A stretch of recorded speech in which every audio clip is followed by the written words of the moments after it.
grandma's vintage knit skirt and blouse set with those pantyhose with the lines up the back, rag curled hair, heels, red lip, smoky eye, all of it. Folks, the PowerPoint modules we ran through the whole day, on every single slide, as a footer said, material of X company, created using the research of Jane Doe, Ph.D. And I proceeded for the next 8 hours to speak exclusively and only to the 6 engineers and other C-suite people I had brought in from the other rooms about the changes in computation they needed us to make in the software, the research I had been helping 2 friends do at the university who were doing work/study with their company, and the instability of the older software they were phasing out.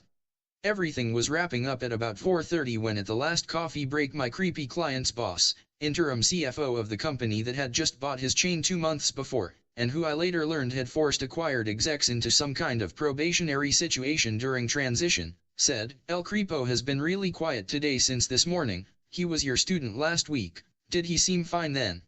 It was as if heaven shined down. Not only had I been able to wrap up all the units in the full-day course to rid myself of this guy, I didn't have to carry out the rest of my plan, which was to complain to one of the engineers, who was a friend of a friend, about the comments and whispering I heard about myself from El Creepo at lunch break. And no, don't come at me in the comments about eliciting this shiz.